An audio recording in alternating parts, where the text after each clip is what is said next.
damn, I gotta get this thing done. Hey, Big G, what's shaking? Not much. Creating, whole creator thingamadoo. Yeah, that's a weird creature. Seems you're kind of running out of ideas here. Yeah, I gotta do this before the deadline. I call this one a walrus. Ooh, kind of looks like it's a big seal and seems to have like a elephant tusk and Burt Reynolds' mustache. Yeah, the mustache was stretched. I'm having a bit of creator's block. Hey, big guy, maybe I can help. I don't know, Lucy. Not sure I want to give creation control over here. Yeah, look, just listen. Just one little creature. Just to help. You work so hard, big guy. It's okay to have some help.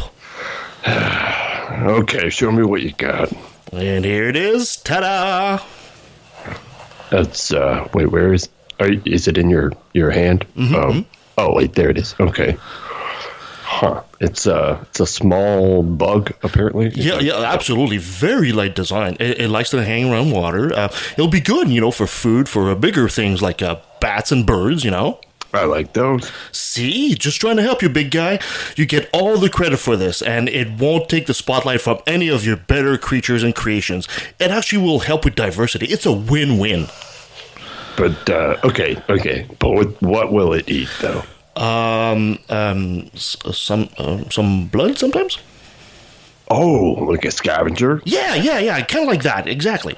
Oh, that's good, Lucy. I like a clean earth. Scavengers are good. Okay, stamp of approval. Take it to manufacturing. You're the man, Big G. Glad I could help you. Perfect plan. By the way, what did you call it?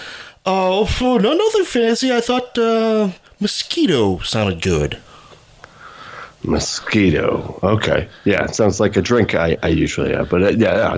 That sounds good. You're thinking mojito, big guy. Oh, yeah. No, I'm sorry. I hope the mojito scavenger bug is a big hit. Yeah, I'm sure your humans will be itching to meet them. What was that? Nothing. I feel like he was doing something. No, nothing. It's good. Sure. Okay. I'm going to trust it. I'm going to go with it. I know we shouldn't have to scream that we're atheists. We don't have non-astrologers and all that. But with the religious people taking over the world, we can either speak up or be pushed into a corner. I'm proud to be an atheist, a skeptic, a non-believer, an infidel, a heathen. I call it how I see it. I say it's ignorance and you just call it faith in unsubstantiated claims. That's something to be ashamed. I'm an atheist. Coming at you from scorching BC and Alligator, Florida, this is Left of the Valley 2.0. My name is Kevin, and my psychiatrist says I have a fear of giants. It's called fee-fi-phobia. Joining me as usual is the team who thinks 69 isn't a nasty number, it's a romantic dinner for two. She wonders if Christ is a myth, then what are real Christians? Sabrina. Hey. And he asked himself if he's crazy. All the voices said no. Brent Lee. We all agree I'm not crazy. My mother had me tested. Exactly. Guys, welcome back. I hope you had a great week. It was hot. Yeah. So today we'll be talking to Katherine Roberts. In the second half of the show, we'll be hearing her deconversion story. But first, let's do our usual chit-chat. Sorry, Brent, I just cut you off mid-sentence there. What were you saying, buddy? He was going to tell us that he had a good week. Oh, okay. Well, that's right. Yeah. No, I would second that it's hot. Not as hot apparently as Canada, which makes no fucking sense whatsoever. But whatever. I don't even know what's happening anymore. Brent, my friend, you read my mind because that was exactly the first thing on my list. Last week, as we were recording, of course we didn't know back then, but it got hot, and I mean hot.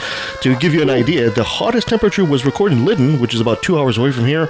It was 49. North of here, by the way. Where it's supposed to get colder. Yeah. Just saying. It was 49. Now, Lytton's always hot. It's nice and sunny. It's actually the hottest part of Canada, is it not? It really is. But it got super hot. Mm-hmm. It actually got hotter than it's ever been in Vegas, just to give you an idea. Right? It actually got to 49.6 degrees Celsius, and for you Americans, that's 121 Fahrenheit. Oh my fuck! Yeah. I'm in Florida, and it never even. How gets hot has close it to gotten that. in Death Valley? It's gotten that hot, hasn't it? Oh yeah, I think it got up to like 150 in Death Valley. 150, 150? Yeah. Oh, okay. Wow, so it's really nasty. Crazy hot. Anyway. But nonetheless, And keep in mind, Vegas is in the middle of the fucking desert. exactly. Well, Lytton kind of sort of is too, but it's just not. Yeah, it's hard to mountain describe terrain, Lytton. it's forest. Yeah, I can't really It is explain dry. how It's not near the coast. It's so hot. Yeah. Anyway. BC, the province of BC, drove 50 records. They basically beat 50 records on that Saturday and Sunday last weekend. What about Monday? Monday was hotter. No, Sunday was the hottest one. What? It was 43 degrees here on Monday.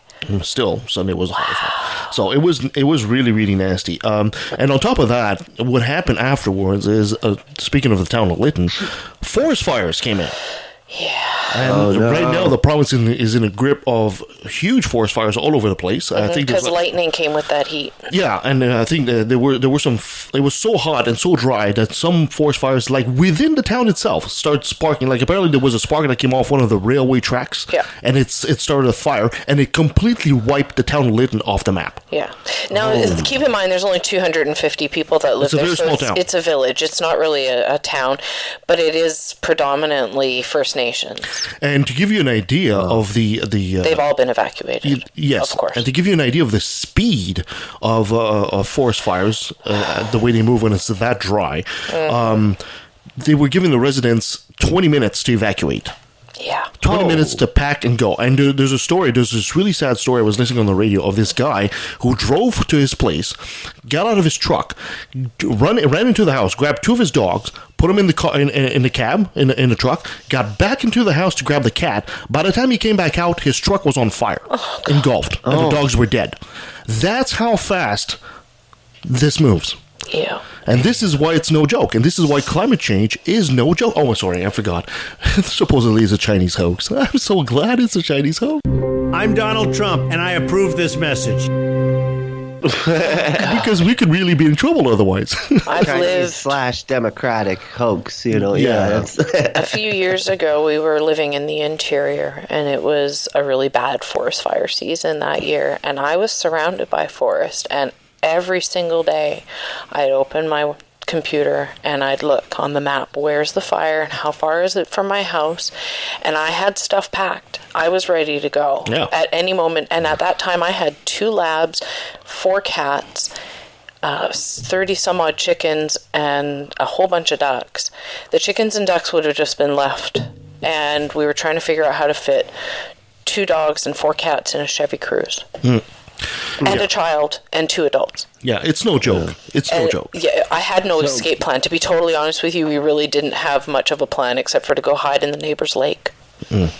Yeah, so like we got Canada lighting on fire. We got Florida falling into the fucking ocean. Oh, that building collapse was so sad. Yes. Yeah. Yeah. So I mean, and to deny this is insane. Yeah. You know, it's and that was pure erosion, right? That's what caused that building to collapse. I just saw the beginning of it. I didn't really follow deeply the news. I was told last time they were talking about seawater erosion and poor construction, and they knew about it and did nothing to fix it. Apparently, there was warning like 3 years ago for that building. Yeah, right. Most of where we're at is built on what used to be like marsh, like all these mangroves and stuff like that. It's built on the sand. You know, that's what I mean? Richmond here. Yeah. Yeah. Right, and then you got how corrosive the salt water is, which is ask anybody who's ever owned a boat. Exactly. They'll be the first to tell you can't leave that on. You got to wash the boat off every single time you use it with the fresh water to get all the salt because it ruins everything. Yes. And and it just the combination of the two, I think it just fell down. Yeah, so that's an ongoing story, and maybe we'll follow that as well. They're still looking for survivors? Yeah, but right now, they're not, the hope of finding anybody alive is fading quickly. Well, yeah. No, it's been halted because we have a hurricane coming right at us. Jeez, but it's not one thing. It just piles on, doesn't it? Yeah, where's the locusts? We got fucking, Is this revelation upon hurricane. Are we going to be knee deep in blood? Of America. Well, it's kind of funny you say that because, if we were Christians, that's exactly what we would think too. Well, signs of the apocalypse. It was like, seriously, those were the things that were drilled into me while I went to church, was that, when it comes, like, it's going to be horrible, and we're all going to be screaming and running, and there's going to be fire running down the streets and blood, and it was just like these most terrifying images that they were drilling into, like, a 6-year-old's mind. Even talking about it now starts to give me anxiety, and I've been an atheist for longer than I was ever a Christian, so that has to tell you something. Yeah. All right, moving on. Did you guys hear that American runner Sha'Carri Richardson? No. She's 21. She won't run at the Olympics because she tested positive for a chemical found in marijuana. Boo-hoo. Yeah, she won trials for the 100 meters, and she apparently was to be like the favorite to win. But she was suspended 30 days. So in other words, she'll be able to return to the Olympics July 27th. So she will not run the 100, but she will be able to run the women's relays. I don't know about how you guys feel. I'm not a huge expert on marijuana, but I mean the only way you can really, it would actually slow me down, I think. Well, I think the only way you can really benefit from, slow anyone down. Yeah. I think the only way Doesn't make any sense. the only way you would actually benefit from marijuana at a Pain race is relief? if they had tacos at the finish line or something like that. Well, right? pain relief, quite honestly. But, like, Good honestly, call, okay, so that is the thing. Like, they're testing you for things, right? So do they test you for alcohol and tobacco? Because alcohol and tobacco are legal drugs here, and so is marijuana. So how can they exclude you from a race for consuming a legal drug, but not exclude you from... The Olympics have their own set of rules too, right? It's not because of what's illegal in Tokyo, because it's happening in Tokyo, or is it Kyoto? One of the two. Well, marijuana is not a performance-enhancing drug in any way, shape, or form. No, except for maybe as pain relief. Except creativity. Well, yeah. And, you can get kind of creative when you're running. You can do the side step. You can do the flippy dip. Exactly. You can do like all sorts They're of going to slow the fuck down. Like, no. I think you just get everybody stoned and you just put this big Donald Big Mac at the end of the finish line. Exactly. People run like shit, man. Bag of Cheetos. Yeah, get it. No, like they wouldn't even be competitive. Be like, "No, man, it's all good. You can go. I'll wait." I'll wait for the next one. It is really odd that it's considered a performance-enhancing drug. That happened to oh God, what's his name? The snowboarder. He won gold here. Oh, it was Alex Gotti or some strange thing. Anyway, and they tested him after, and he had THC in his blood, and they stripped him of his gold medal. Happened here. Yes. I think he got it back somehow. Anyway, I totally digress, but it's stupid. It is stupid. But, isn't the swimmer? Was it Michael Phelps, the swimmer? Yeah, I know that. Isn't he like a huge pothead? So I'm really curious. We need to.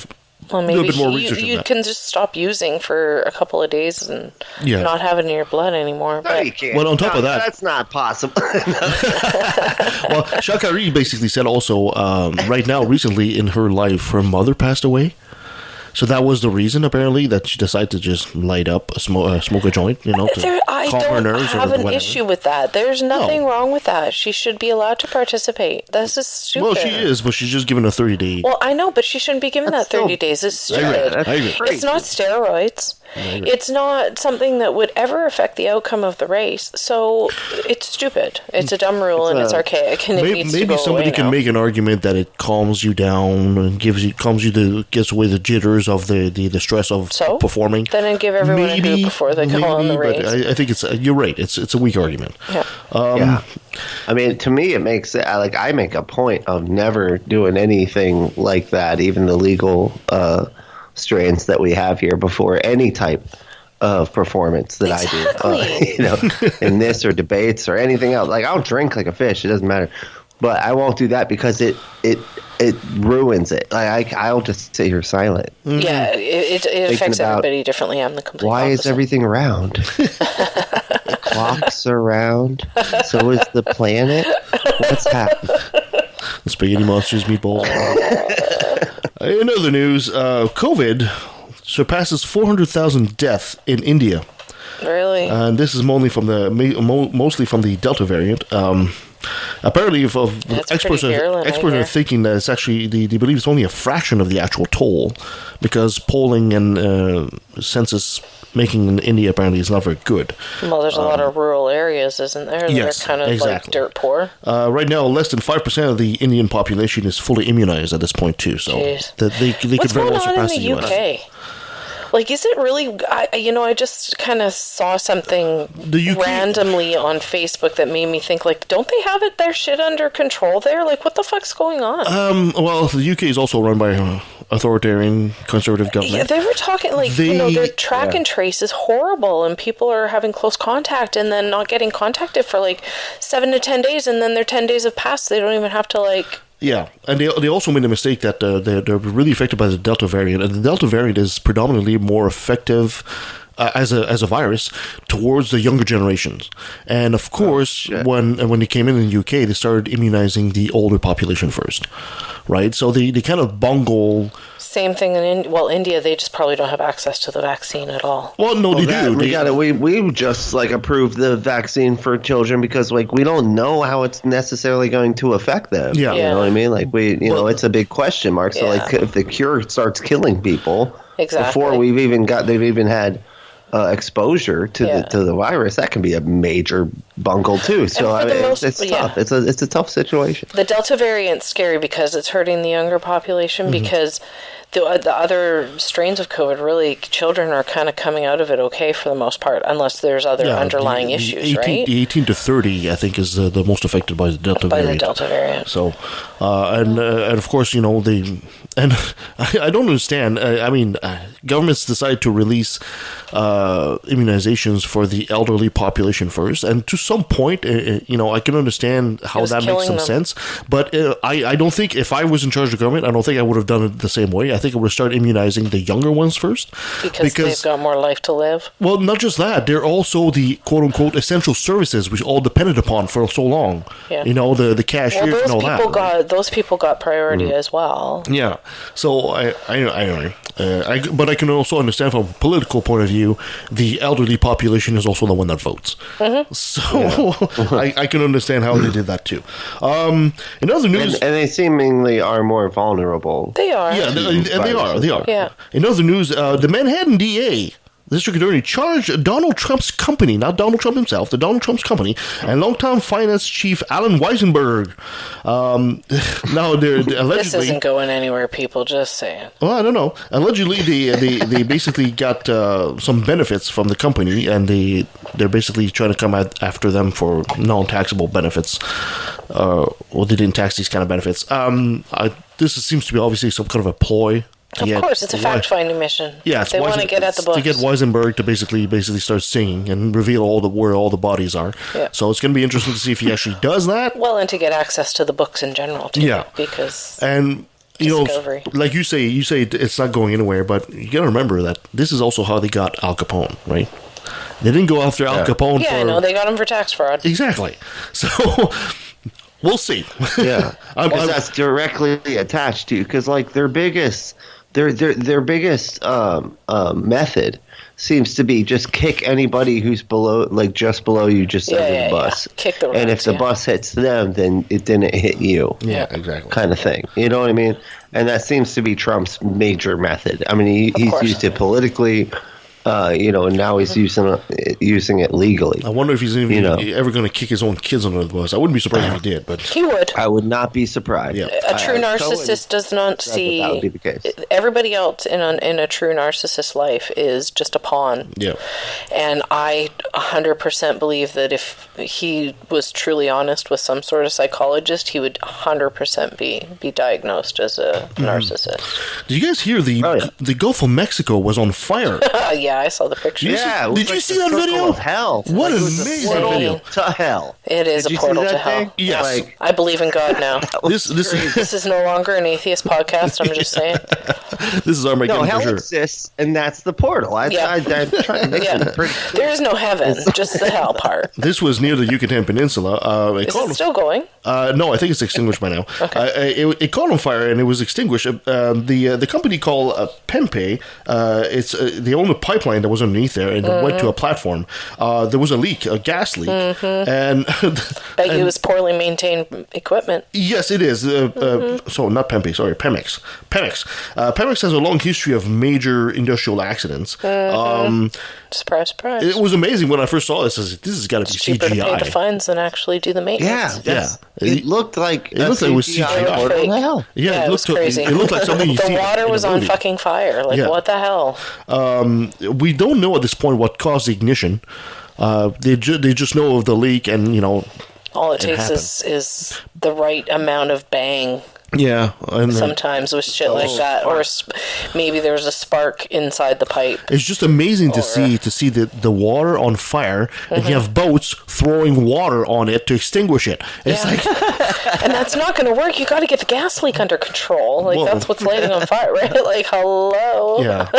I don't know. I don't know about you guys, You got but to use, you got to use some powder from the kitchen. Some, Baking soda. baking soda. baking soda. Thank you. Yes, that's. I don't know about you guys, but when I see something like that, maybe it's time to start rethinking this whole fossil fuel thing. No. I don't know about you guys. No, I want a gas guzzling vehicle. What are them? Humvees, you know?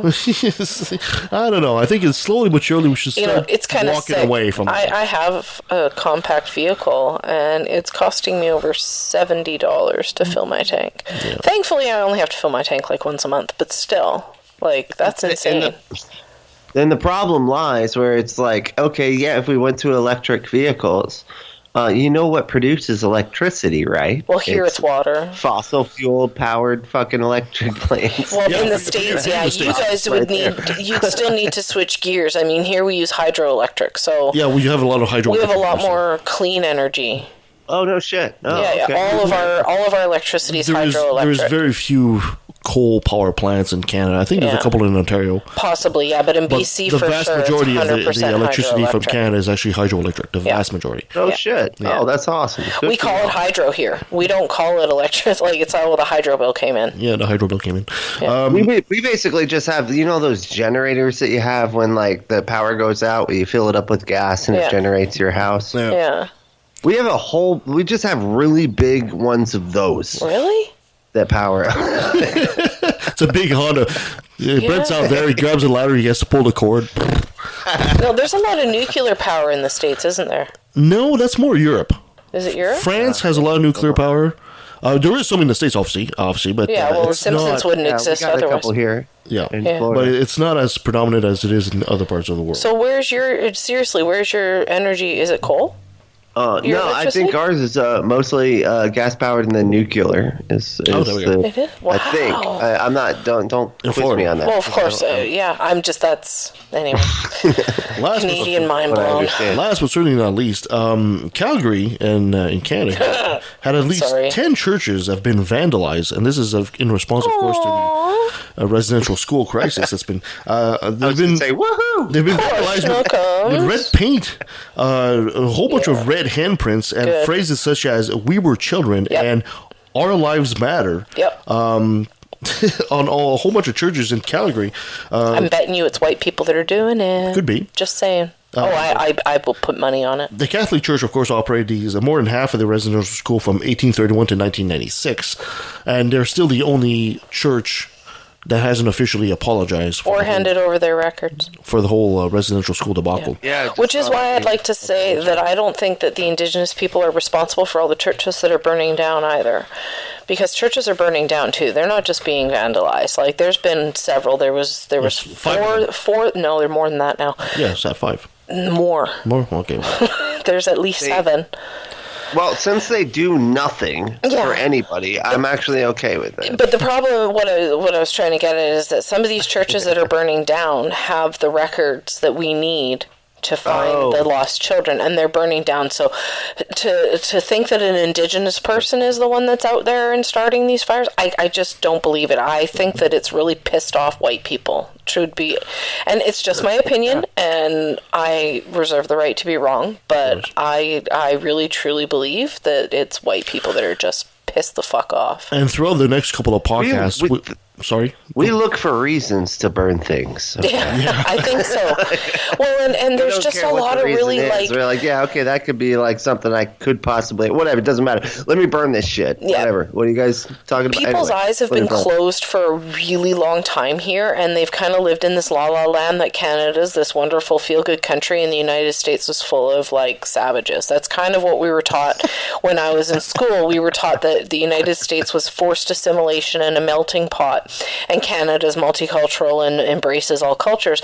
But we do embrace all cultures except for the ones that were here before we fucking got here, and that was really hidden from us when we were kids. And I think that it's finding first the 215 children, and then within a few days or weeks or whatever, they announced the 751 graves, and then a few days after that they announced another 182 graves. These are just 3 schools, and there's more to come. Oh wait, and I forgot the 104 in Manitoba. So we're, well over 1,000 children in just like a couple of weeks. These are searches that have been going on for a really long time, and everything's like the Cranbrook 182 bodies. They've known about that for a really long time. They're just saying that there's a possibility there's some children there. They're not saying all 182 are. But the point is that they're out there, and white Canadians are just like, oh shit, like everything I thought was, it just isn't, and they're pissed off. And it gets to the point now that even the expert that estimated that we said on the show a couple of shows back that they estimated between 3,000 and 6,000 It's children. way more than that. It might actually be way more than that at this point. I knew it was more. I knew It's probably in the millions. Yeah, because if you found 1,000 bodies in four schools, now and there was 130 schools, and let's the 751 and the 182 they don't think are all children. I think the ones in Kamloops are all children. I don't know because I'm so angry. But the point is, it might be much more than 6,000. It is going to be more than 6,000, and I think more than 150,000 were forced into these schools. And of course, during this the next couple of shows, what we'll do is we'll pepper some testimonies from First Nations people that were affected by the schools between segments there. So you'll be listening to that as well during the show. That came from, just for anyone who doesn't know, that came from, we had what was called the National Day to Listen on June 30th in Canada. Over 400 radio stations took part, and throughout the day they played these stories all day long, starting from 6 a.m. till 6 p.m. So it was like 12 hours long. Yeah. And if anyone wants to actually go listen to the whole thing, it's at downeywenjack.ca. That's right. So we'll be peppering those throughout the broadcast. Yeah. Perfect. Hey, bonjour. Mazan opkin gay go na be indigenous. Can a big bigaj watan don't you ba? My name is Isaac Murdoch, and I'm from Serpent River First Nation. I'll tell you a story, and it's a bit of a personal story. Back in the 70s, my youngest brother Francis, my brother Mike, and my brother Scotty were all involved in an Indian Act apprehension. And I remember my mother screaming and crying, and she didn't want us to be taken away. And they carried us into the van, and we were quickly sped off. But what they didn't know was a 3-year-old was hiding underneath the van, and the van ran over him. And he survived, but his hair fell out, and the doctor said his hair fell out because of the fear of what took place. And he had patches in his head for years afterwards. And recently I was talking to him, and I said, what do you think about all this talk about the Indian Act and the Indian agents? And he says, you know what? He says, love is the greatest thing. He goes, love is the most powerful thing. He says, why should I be mad at anything? Because it always feels better to love something than to hate something. And he's been disabled his entire life because of this incident. And so that message that he gives of love and hope and peace, I think is such a powerful message. Because ultimately, that's what's going to change things. That's the medicine right there. And I think that a lot of our people went through hard times. We suffered the intergenerational effects of residential school. And there was a lot of damage done to our communities. through pollution, through all sorts of environmental factors, not having clean drinking water, the loss of our lands and our family units. But that doesn't mean that we don't exist. What it means is that we're still here, and that we're uniting, and that we are multiplying like rabbits, and that we're not going away. We are here. And so it's time now to work together to make this place better. And I believe that we can do it because within all of us, we have the greatest thinkers and we have the greatest heart people to make this happen. And just like my brother said, we just have to love everything. And so I just wanted to share that with you. Thank you. All right, moving on. Let's do a top 10 or a top list anyway. So I figured since today, we'll give you guys a choice. It is July 4th. Mm-hmm. So we could do a list of American things, American facts, or everybody knows everything about America. No, you'd be surprised. We are everything, man. Like, look, stop being so U.S.-centric. Let's start being a little Canadian-centric here. Well, because it is July 4th, right? Let's do that then. Okay, facts about the U.S. that you might not know. Did you guys know? Wait. You were giving us a choice, and then you just stopped and said this. Yes, I'm making the choice now. Now that you're arguing with me, it's an executive decision. I made an executive decision. I'll keep the other list for next time. Wait a minute, is the other list about Canada? No. Because today is more than just sitting around watching a great alien movie. Okay. No, it's about fireworks down there. Isn't that like a huge thing on July 4th? I say right in advance. I apologize. I feel sorry for the one person that will blow off a couple of their fingers today for sure. One person? It's the United States. We know it's going to be one person for sure. That is a guarantee. That's a guarantee. Every year. Okay, did you guys know that Old Glory, what they mean the flag, was actually designed by a high school student? Strange but true, but the flag of the United States was designed by Robert G. Helt in 1958, while Heft was a junior in high school. Surprisingly, he got a B- as a grade. Heft's teacher, Stanley Pratt, promised the student he would raise the grade if the U.S. Congress accepted his design. And guess what happened? It did. Congress accepted the design of the flag as they have it right now in 1958. Number 2, did you guys know that the U.S. has no official language? Are you surprised? They don't. They don't know how to speak English, let alone choose it as their national language. Shots fired. Take it easy on American friends here. No. That's what drives me nuts about those videos where people get, "Hey, you're speaking Spanish in Starbucks. What the fuck?" It's so? Bro. People would say that English and Spanish are the official language of the U.S., but actually there is actually no official language. The Founding Fathers did not see a need for one. Of course not, because they just assumed it would be English. Yeah, at the time it was English, and it was they didn't think they would need any protection. Not even properly spelled English, I would like to point out. The whole concept was everybody was coming to the new world from all over. So we would have different cultures all kind of mashed together and all functioning together, in a working way that has all these different cultures, and then we can all function together. Yeah. Which I think is a great sentiment, but you got some, but because of racism and xenophobia and all these other things, it makes it very difficult. But yeah, you're right. We do not have an official language, and that's what's great about this country. That's one thing. Did you guys know that the U.S. is also the home of the internet? Of course, Well, it was the U.S. military that developed it. Well, sort of. They developed MIT essentially. J.C.R. Licklinder made popular the idea of having an intergalactic network of computers in the 1960s. After this came the ARPANET, which is the Advanced Research Project Agency Network. That was the military one you were talking about. The first usable prototype for the internet. Finally, in 1990, Tim Berners-Lee of MIT invented the World Wide Web, which is not actually the internet itself, but rather the most common way to access the internet, and the rest is history. Did you guys know that the U.S. has the world's biggest GDP? Well, that's no surprise. Yeah, I'm not surprised.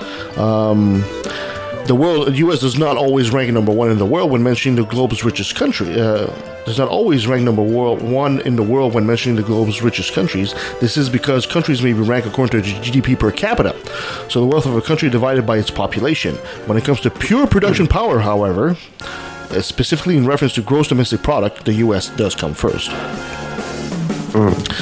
Did you guys know? And just to be clear, I just want you guys to let you know that that's the whole reason that the internet came into existence, because Al Gore invented it. So, just so you know, he invented it. Don't ever let anyone forget that. Did you guys know that almost all of Nevada is owned by the government? Yes.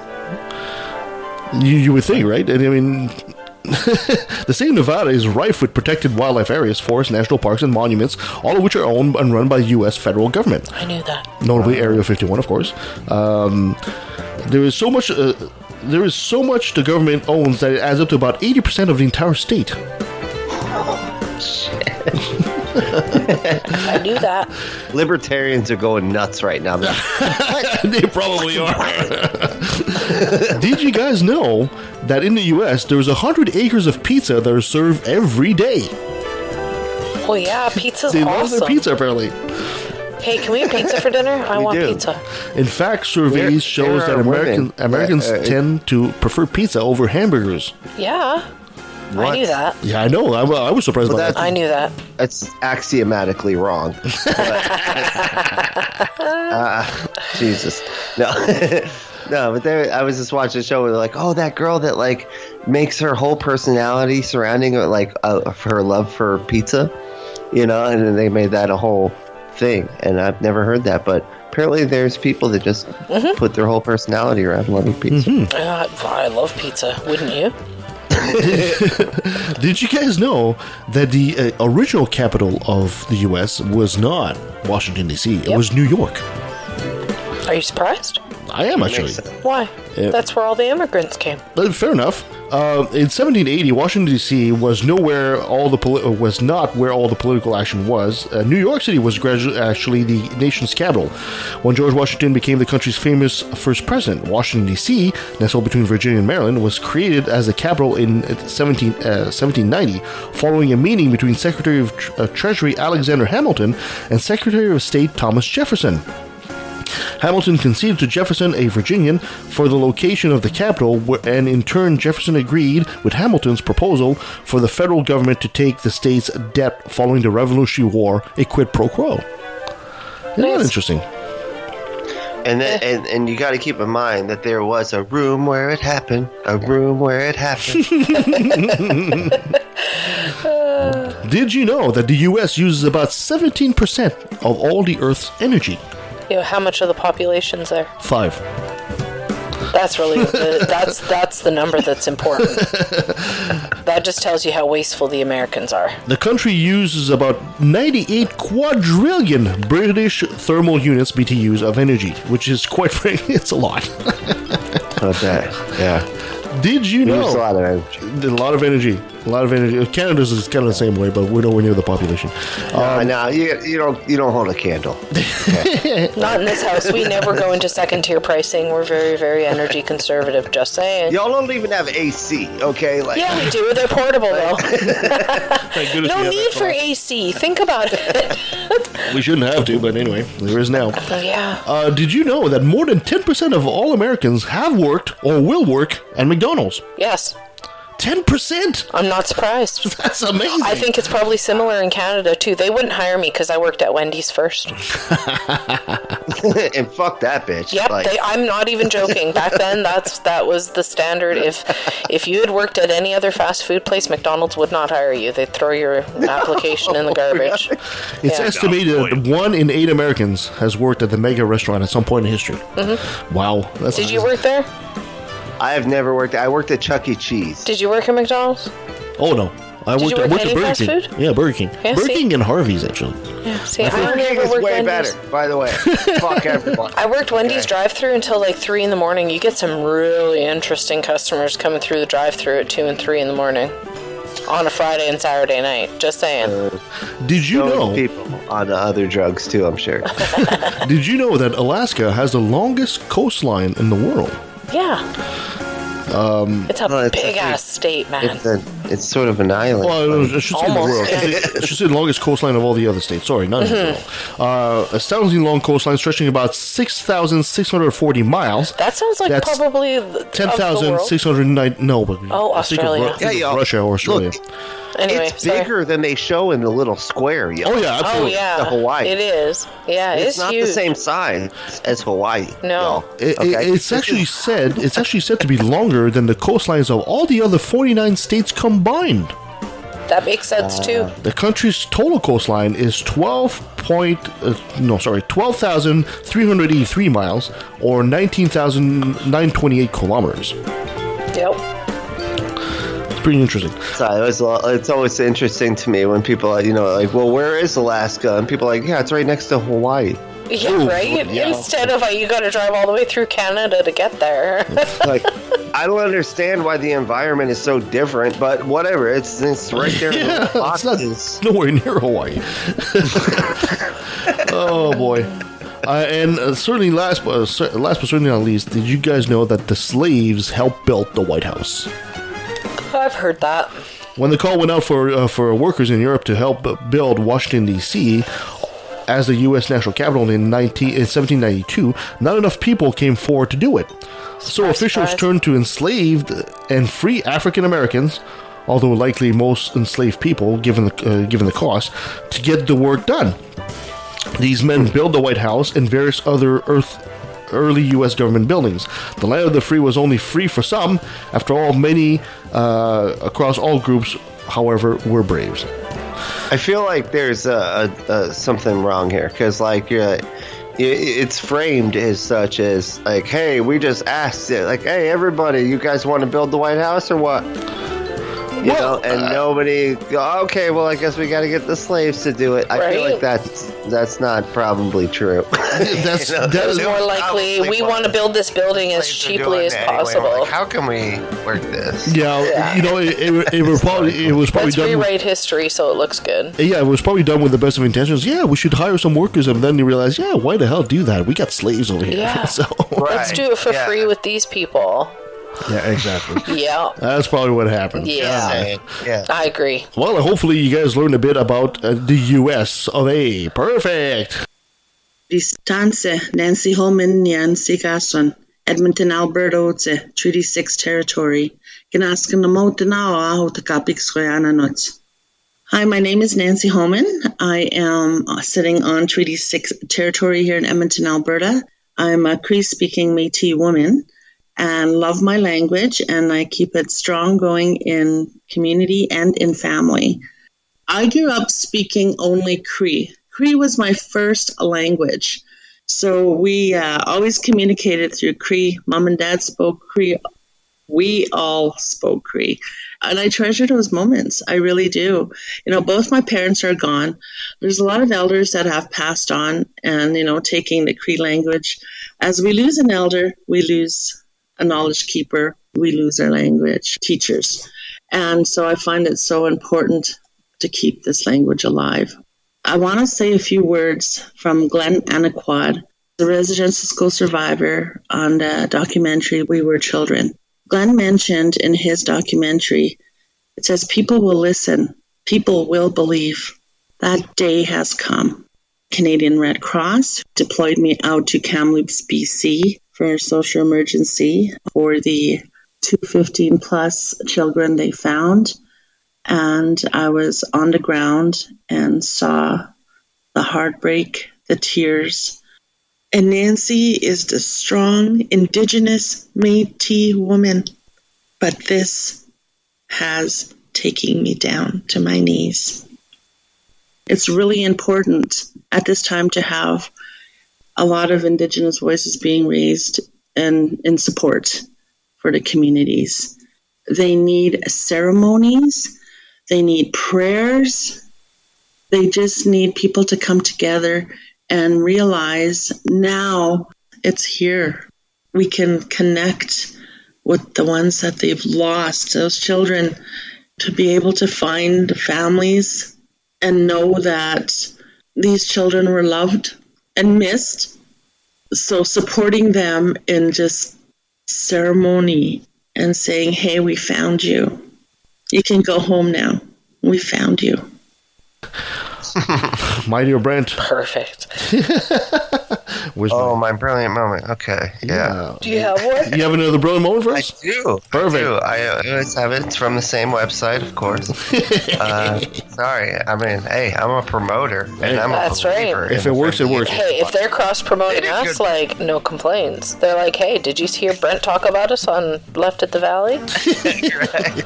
I know, and it's like the only place that collects the amount of this stuff that I'm happy with without getting shut down periodically, like Yeah. like right wing watch.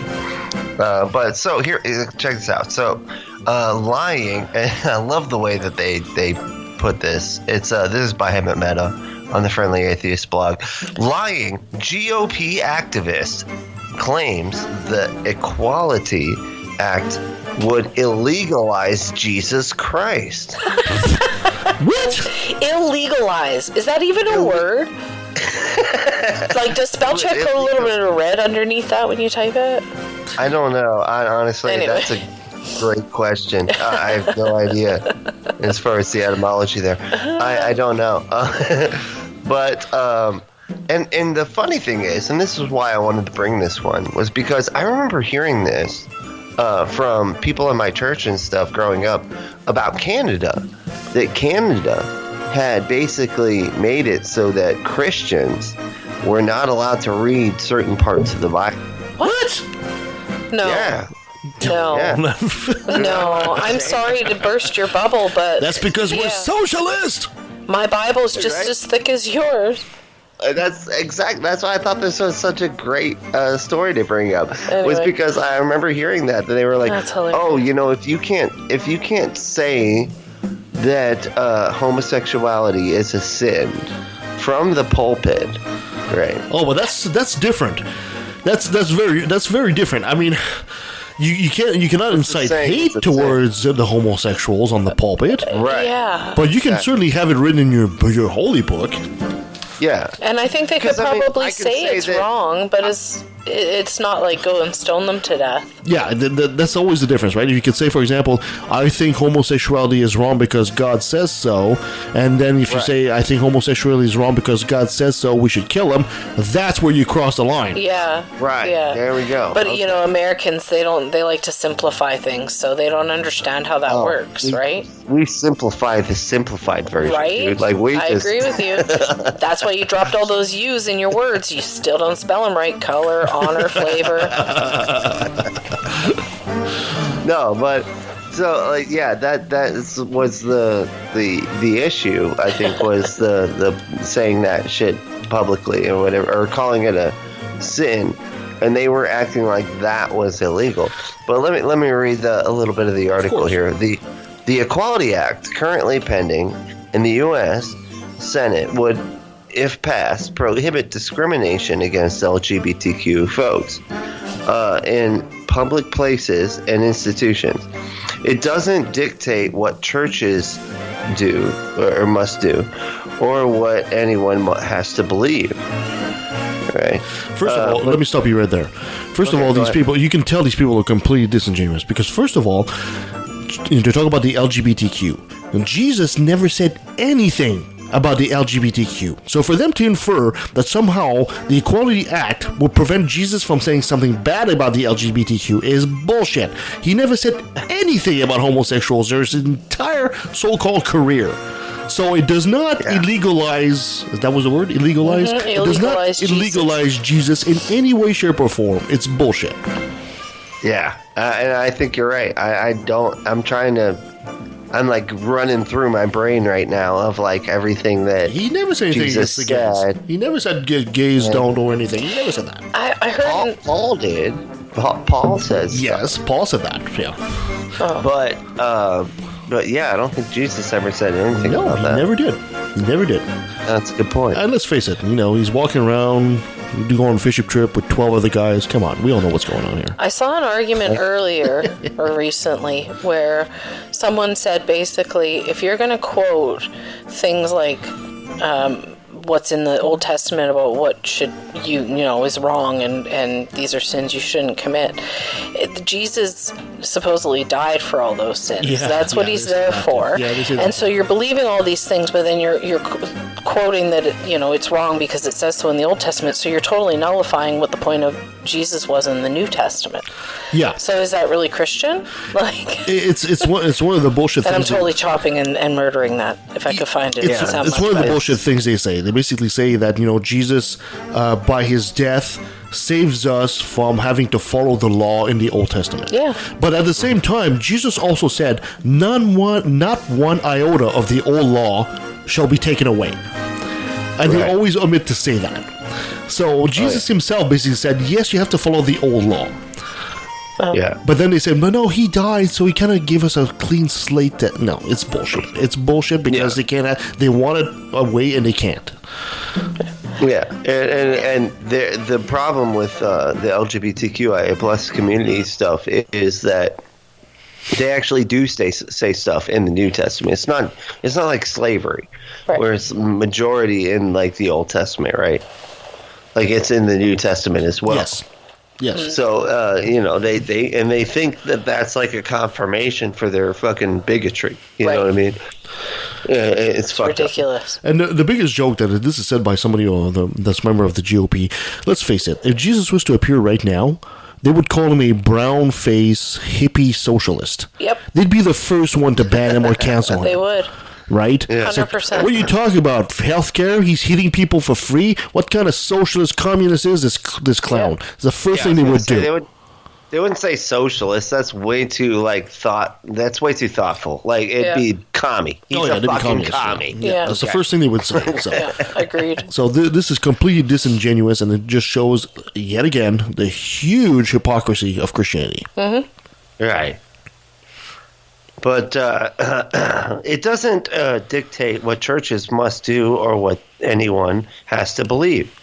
But that's not stopping Lauren Whitkey, the failed Senate candidate from Delaware, who now promotes right-wing conspiracy theories from spreading lies about it. Appearing on InfoWars. Ooh. Jesus Very Christ. reliable source. It's like one step under Breitbart, like as info. She claimed that passage of the Equality Act would criminalize Christianity. Oh man. So I have a clip that I can play. What do you guys think? Sure, go right ahead. All right, let me turn up. All right.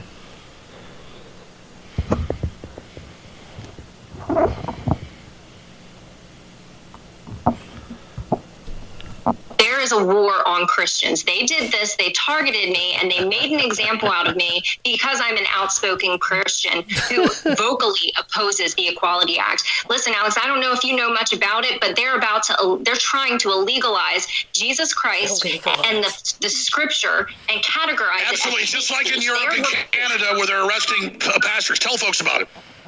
Oh my God! They arrested him because of the classify scripture, belief in traditional marriage as hate speech. If an abortionist wants to make the decision to not perform an abortion, they can arrest that abortionist or that doctor or that nurse that chooses to take the biblical approach and change their lives. Children who struggle with gender identity, now it's going to make them illegal for them to pursue therapy to change their mind. And this is, it's absolutely an attack. It's basically the cult trying to make it illegal to leave the cult. To change their mind? Yes, exactly. Therapy to change their mind. Quoting scripture will be classified as hate speech, is what it is going to do. It is going to make Christianity a crime on a federal level. We cannot allow this to go any further. We're going to lose everything. If we give our enemy an inch, he's going to do the whole thing.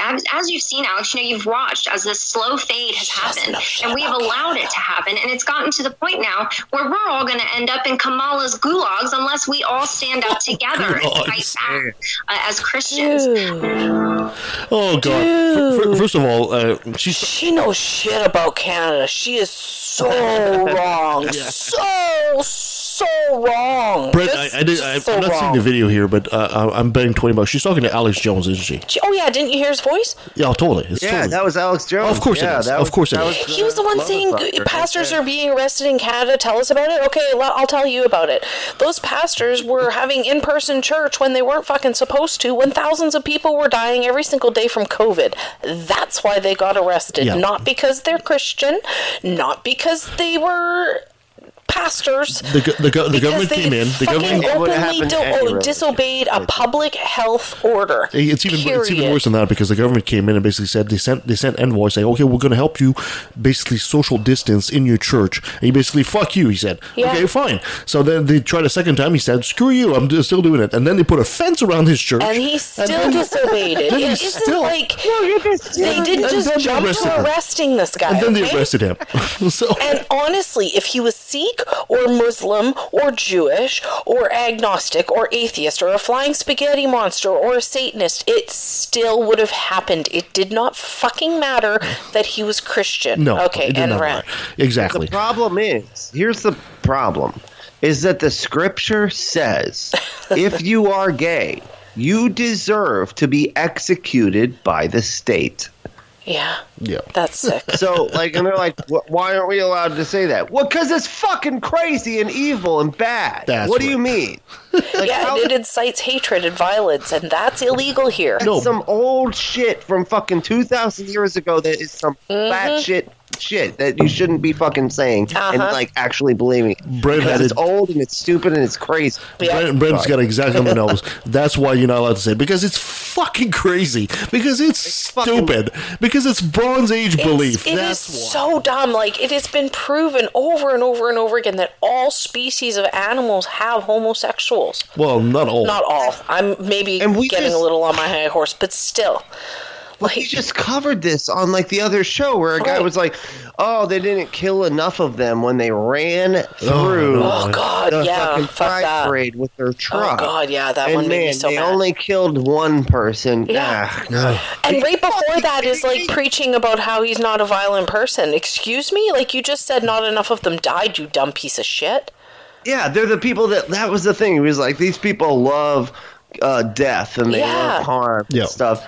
But and we're sitting here we're the good guys. I'm like, what the fuck? I guess the point. I guess the point is it's kind of telling when you're Christian and you're opposing the Equality Act. So it shows right there that your faith is not a religion of peace, and you're not a victim. You're not a fucking victim. Christians are not a victim in North America, not by any stretch of the imagination. Fuck no. All right, thank you so much for that, Brent. Let's take a quick pause, and when we come back, we'll be with Katherine Roberts. So stay with us. My name is Alika LaFontaine. My ancestry is Métis, Cree, Anishinaabe, and Pacific Islander. I'm the great-grandchild of 2 residential school survivors.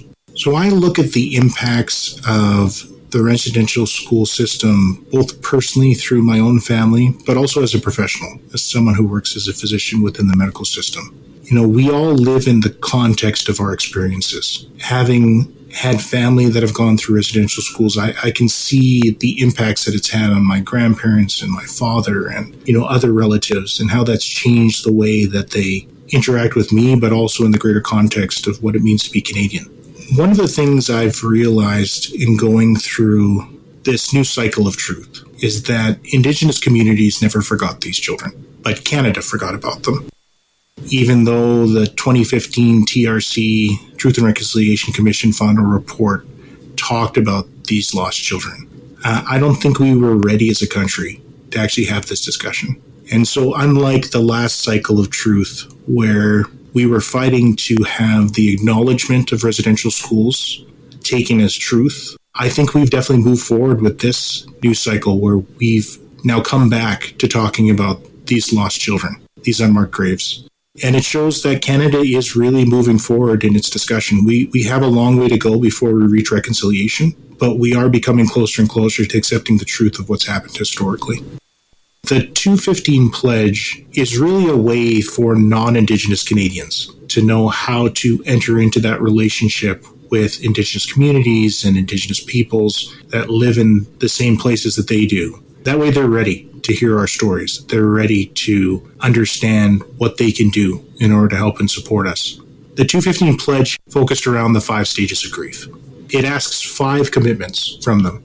It asks them to deny the narrative that suggests that this was an isolated event, that these unmarked graves are one-off situations, but part of a broader story across Canada. It asks them to embrace those feelings of being upset and angry at a system that would allow this to happen, to build momentum towards the justice that these children deserve. It asks them to support the search for undocumented gravesites across Canada. It asks them to help to reunite families with the remains of loved ones that are uncovered in this search. And then the 5th and final thing that we ask non-Indigenous Canadians is to accept the experiences of all those who've been affected by residential schools. To learn about the 215 Pledge, visit 215pledge.ca. You'll have information about the pledge, as well as resources on how to be supported through this process if you're going through grief yourself. And there'll be some suggestions about what you can do right now in order to move things forward in this discussion. Hi, I'm Neil, the 604 Atheist, and I do a little podcast where I talk to people about their deconversion stories. And I often hear that while they're still in that belief system that they came from, that they're told that people like atheists or any members of the LGBTQ plus community are evil or bad. And then when they find their way free and actually meet some of these people and get to know them a little bit, that attitude changes quickly, and they also tell me that they can never believe that they thought that way to begin with. But that's what indoctrination does, doesn't it?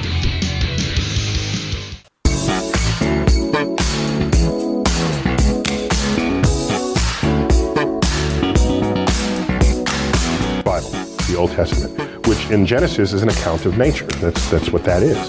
And I said to you, give me your description of the natural world based only on this. You would say the world was created in 6 days, and that stars are just little points of light, much lesser than the sun. And in fact, they can fall out of the sky, right? Because that's what happens during Revelation. So to even write that means you don't know what those things are. You have no concept of what the actual universe is. So everybody who tried to make proclamations about the physical universe based on Bible passages got the wrong answer.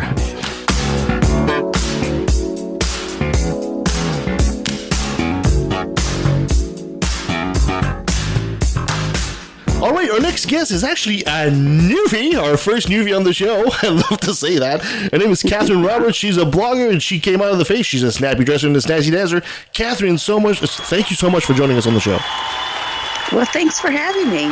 It's my pleasure. I'm so excited. It's funny because I was just listening. We were just listening to a YouTube video that was polling Newfoundlanders of whether or not they like Newfie or Newfoundlander. And what was the answer? I'm definitely on the Newfoundlander side. Oh, really? So I just made a faux pas right off the bat. Way to go, Kev. Newfie's too short. It can kind of be seen as a slur, so I can see. It does. Yeah. You know what? It very much split down the middle. You know, half the Newfoundlanders are fine with being called Newfie, and then the rest of us are like, I don't know. I've heard enough Newfie jokes now to be. Yeah, exactly. It's kind of like the overplayed blonde joke. Oh, 100%. We'll talk later, Brent. Newfies. No, Newfoundland Newfies were considered to be dumb. Yeah, think blonde jokes, Brent. Like Newfie jokes were always, making fun of how stupid Newfoundlanders were. Yeah, which is the furthest thing from the truth. But I agree. That's kind of funny because I always thought Newfie maybe a long time ago, but right now when you say Newfoundlander or Newfie, it's an endearing term. Everybody loves Newfoundlanders in Canada. 100%. That's true, and with that Come From Away musical a few years ago, that was. Really put Newfoundland on the map. Not to mention Dildo Newfoundland. Newfoundland on the map. Thank you guys for that. Seriously. Dildo. The town of Dildo. Yeah, thank you for that. Yeah. Yeah. Quite honestly, like some of my most favorite people in the whole wide world have come from Newfoundland. Should we start a rumor and say Catherine was the mayor of Dildo? No, I think just kidding. I think it depends on where you're from, because for me, I've lived in like half of the provinces here in Canada, and in a lot of places, Newfie is still considered to be kind of derogatory. I've had people call me a goofy Newfie, and I'm like, excuse me, you don't even know me. Yeah. You don't know how goofy I am. Yeah, no, that's not okay. I'm goofy, but that's beside the My point. one of my good old friends, his nickname was Noof, but he's the one who named himself Noof, so it was like, okay, that's all right. Well, you know, if it's any consolation in solidarity, I'm from Quebec, so I get Quebecer, Frenchie, I get them all. So I totally understand. Yes. I totally understand. Yeah. Well, I'm from BC, so they just call me a hippie stoner. It's all good. I get that a lot in Florida. That's great. Yeah, Brent is call it. Yeah, Brent gets Florida, man. I mean, you kind of get the same thing down there as Newfoundlanders do. Yeah. I thought he was called an alligator or something. Yeah. All right. So Catherine, give us maybe a quick introduction as to who you are, and then we'll go a bit deeper into your past, your faith, your apostasy, and all that. Sure. Let me see. Where should I start? I wasn't raised religiously at all. I became a Christian at the age of 28. Oh, and goodness. I was a young, basically a single mother. I hadn't seen my husband in 6 months, and I had 3 little babies at home. I don't even think the oldest was in kindergarten, and I was really depressed, like very much so, and probably suffering from postpartum depression as well. And I reached out to someone, when I was at my rock bottom, and they introduced me to Jesus. So off to church I went. Wow. And and you know what happened is at the very beginning, I met a lot of people really fast. My life changed in church, like immediately overnight. I had friends and a social life, and potlucks and women's ministries and all of these things, and so my depression lifted, and in my mind, and what I was being told and what I believed was that I was delivered from depression, and that that confirmed to me very early in my Christian walk that that what I believed was true and what everybody was telling me was true. So I went decades really without questioning a whole lot of it, and I got involved in ministry right away. I started teaching Sunday school, and I did puppet shows. I used to write puppet shows for the kids, which I friggin' loved. Listen, you don't know joy until you talk to a child with a puppet on your hand, and they totally forget there's humans there. That sounds so fun. It's much fun. I do the same thing with Sabrina. Yeah. So I used to do these Holy Ghost puppet shows and stuff. It was weird now when I think back to it, but I still enjoyed it. And then I started preaching in different churches. I would get invited to women's groups and that kind of thing. Eventually, I became I was on church boards and in church leadership, and then in 2011. I'm kind of moving forward kind of quickly because, it was in 1996 that I became a Christian. And in 2011, I became a senior pastor. In 2013, I got ordained. Wow. And then in 2016, I resigned from the church because I was really, really busy with our own business. We had a company that serviced the oil fields out west, and plus I was volunteering with victim services, and I worked at a hospital, and I was just incredibly busy. So I resigned from the church in 2016. It didn't have anything to do with all the people going, yeah, Trump's straight, dude. Like, we should all vote for this guy. No, it would have been before that. But I do shudder to think about. I probably would have been a Trump supporter. Oh, no. Well, that's it. Thank you for being on the show, Catherine. That's all the time we had. No, just kidding. You're done. It's true. Sometimes I think back and I'm like, would I have been like that? Probably. Because I was very, it was my whole life, my Christian walk, not just the ministry, but I genuinely believed in Jesus, the Holy Spirit, God the Father. I believed I had a connection and a personal relationship. I believed I saw miracles and deliverances. I was in there. That's very interesting. If you don't mind, I'll pause you right there. It's very interesting because for you to get into the faith at the age of 28 is rather unusual, because usually the church focuses on the youth, right? They focus on getting the young, but it's also very telling that, like you said, the sense of community the church brought, and they're very good. Let's give that to the church. They were very good at bringing a sense of community. Yeah. It's what attracted you into the faith. But when you started hearing this, were you familiar with biblical Christian stories before that? Before you went to the church? No. Really? No, I never went into a church until I was 28, except for, I think I went to 2 funerals in high school and my own wedding, which I didn't want to be religious at the time. So, I kind of considered myself an atheist, and I told people I was an atheist. Wow. But now, I realized that I didn't know then what an atheist was.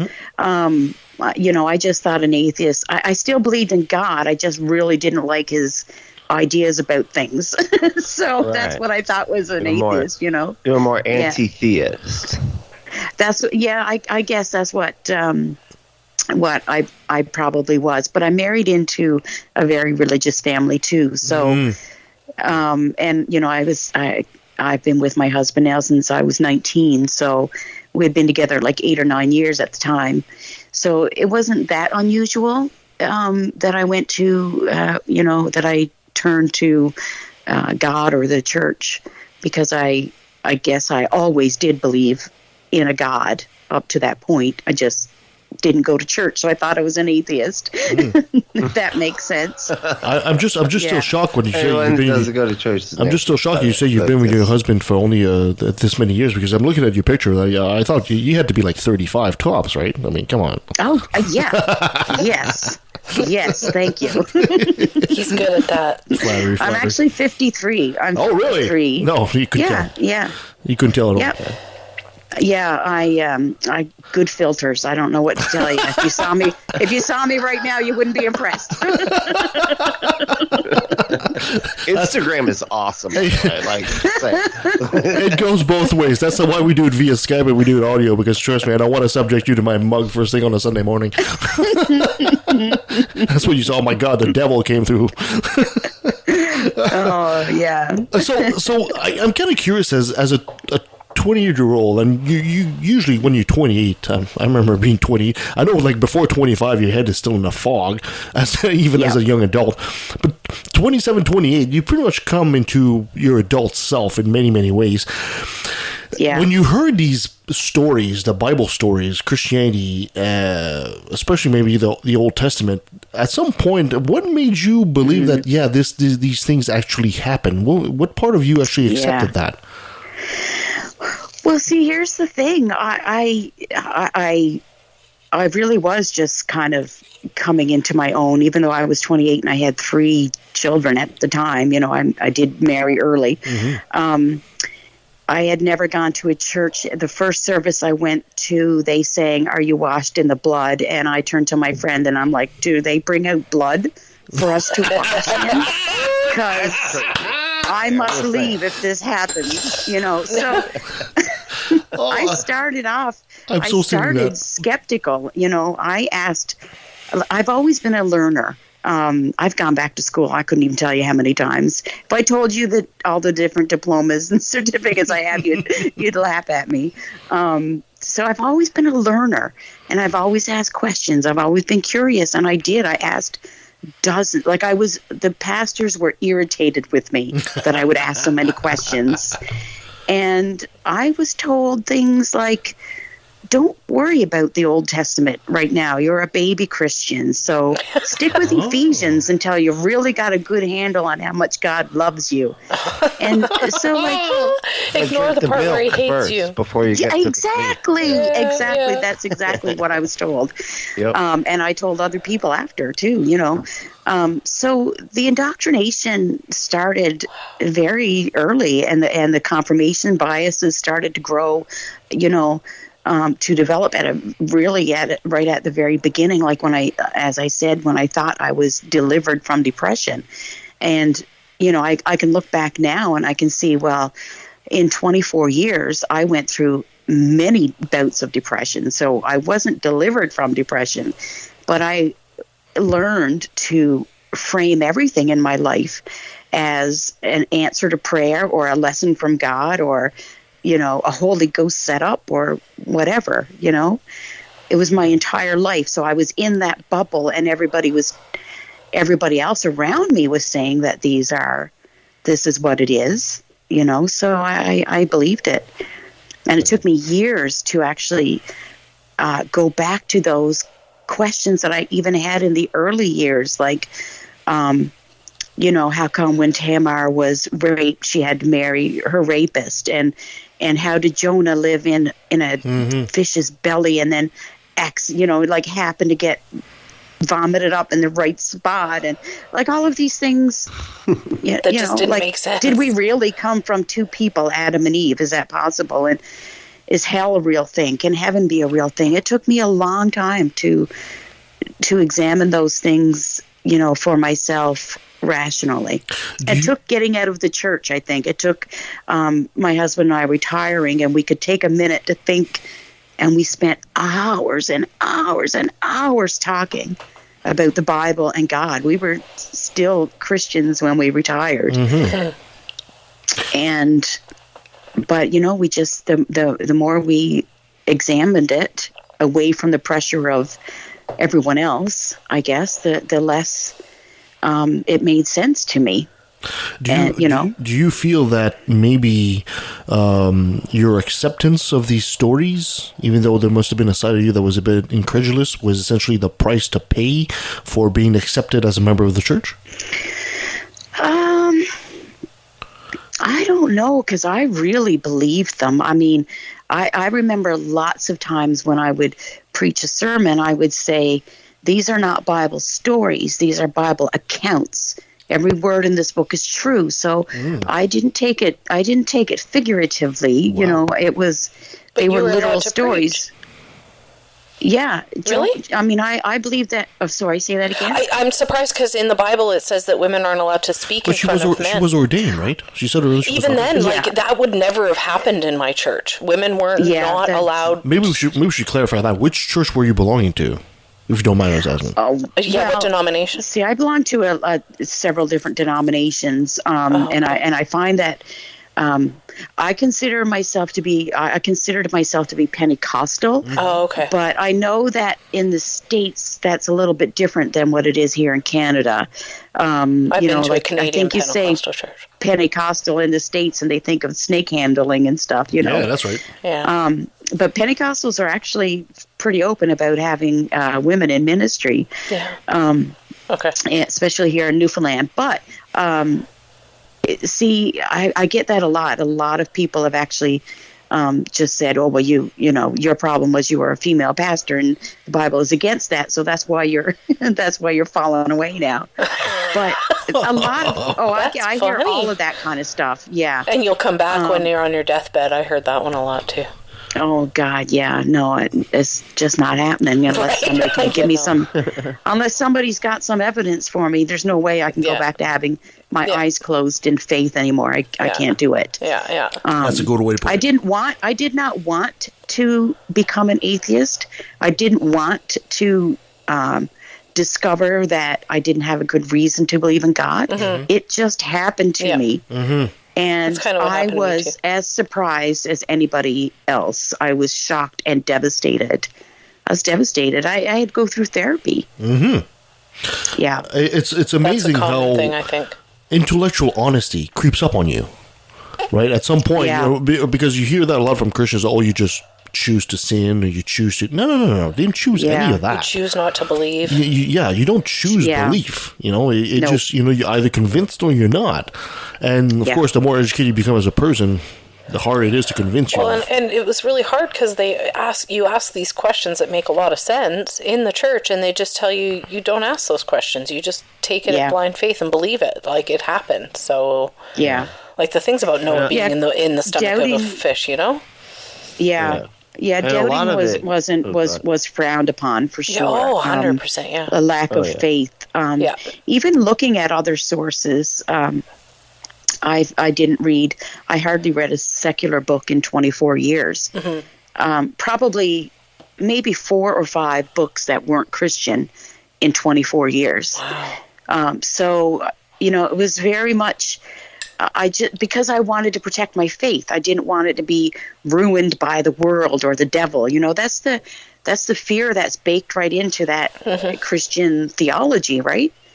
Yeah. If you stop going to church, you're going to end up backslidden. So there's a pressure to go. Yeah. The only way to believe is to continually pound it into your brain that it's real. Yeah. But I find that interesting because you would think that at the same time, I maybe it's just my mindset, but if somebody was to tell me that, my mindset would say, well, my faith is strong enough to withstand these attacks, right? Yeah. I say the same thing now, but I know when I was a Christian, I probably would have thought that my faith could stand up to it as well. I'm sure I would have. I did when I was, But I was never really challenged on it. I don't know about you guys, but I never met an atheist. I never really met anybody in all those years to say, why do you believe in God? I fell out of my belief on my own, kind of like you, just kind of examining everything and why I believed what I did. And it was like, this just doesn't make sense. Yeah. And not just not make sense, but I saw the immorality of the Bible and the God of the Bible. I came out of Christianity quite young, so I didn't really see that side because they don't teach you that when you're 12, right? Yeah. Well, I just, the whole thing about slavery. I don't know how I missed that for so long. I don't know how I missed, but there was, you do have these little doubts, I guess, but they seem so far back. And we were always taught to replace all of these negative thoughts. We were really big into the positive confession. And, so we were very careful about what we thought, So you were, let alone what we spoke. So you were policing your own thoughts. That's what sort of became the issue, right? It's because you finally decided to be honest about what you thought. Yeah. And that was like the big kicker for me. It was like, can I just be honest for a second and go, this guy's an asshole if he's God. Like, if this is the actual God, he's an asshole. I think for most of the time, I felt like I could see the disconnect, like, for example, the hateful God of the Old Testament and then the sweet, loving Jesus of the New Testament. And I would see the disconnect, but I always thought, well, I must be missing something because the Bible is right. So if I'm seeing this, then the problem is with me. And so, it took me that long to realize, hey, wait a minute. Maybe it's not me. Maybe it's not right. Right? Because those those filters are there. Because you have to read it through the filter. That everything that this God does is right. Exactly. Right? And that everything that he does is good because he's always good. And then the words on the page do not describe that. No. They describe exactly the opposite. And yet you're told as a child these things are good. Yep. And you have to read it through that filter. Yeah. And it's really weird. Like that was like one of the main things that got me. It's like I have to be actually I want to be honest. Like I want to be an honest person and I want to honestly observe what I'm reading. And what I'm reading is a fucking asshole. Like, this guy, this God is terrible. He's a bad king. Like, he's a psycho king that has, like, a narcissistic, view of everything. Like, it was, I don't know. But, yeah. And, I mean, I used to read, like, the story about, I'm starting to forget some of it now, thank God. I know, right? That's almost a blessing at this point. But, I would read about how God sent an evil spirit to Saul. And I'd be like, why is God sending an evil spirit? How do you reconcile that with, why isn't it the devil? God being loving? And why is Jesus cursing the fig tree when it says that it wasn't even time for figs? Like, what the fuck is that all with? Why would you be doing that? It's like, oh, Jesus walked by the tree. He wanted a fig. It wasn't time for figs yet, so there was none. So he said, "You're gonna die." Like, I don't get it. Goddamn fig trees! What the fucking what? It's weird. Some of the stories in the Bible, and when you point it out to Christians, they're like, "Huh?" Because they don't know these stories. They don't get told. Well, them. the Bible, if you ever take a good look at the Bible, and the four Gospel, the Gospel of Mark, which is actually the first one that came out, they're not in the order in the Bible, but the Gospel of Mark is the oldest one. It's also the most human Jesus. This is where the fig tree happens. This is where he gets angry. He fails. He doubts himself. By the time you get to John, Jesus is like Superman. He's kicking ass and taking names. Yeah. Right? But if you go to a sermon at church, they're always picking from John. Well, of course they are. Most of the time. They're very rarely actually talking about The very first verse I memorized was John 3:16. Yeah, of course. Yeah. Yeah. Yeah, and John is the book that people say, like, if you're trying to convert folks, like average folks, into Christianity, John is the book. Like, you've got to read this. God loves you. God loves you. God loves you. Because they somehow put God's love in there, and it's very dishonest, and it's this... I mean, it's almost like like asking you to stand when you're just a visitor in a church or whatever, and you're just like, do you feel the Spirit? Like, I know you're going through what you're going through, and it must be terrible. Go ahead and just stand up in front of all of us and then just believe everything right in that second that donkeys talk and everything else. Like, it's so dishonest. Well, see, here's the thing. If the very first time I walked into that church at 28 years old, if somebody said, look, here's what we believe.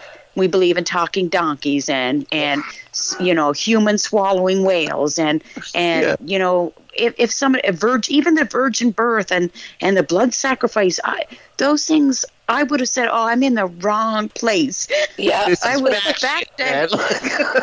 Right, but it wasn't. It's like, you hear stories of God's love and and how He wants a better life for you, and then all that other stuff gets slowly dripped into your life over time until, I think about that story of, I used to use this story when I was preaching, so I can't believe I'm saying it now, but, the frog that's put into the water to boil and, you put it on a slow boil and it won't try to get out.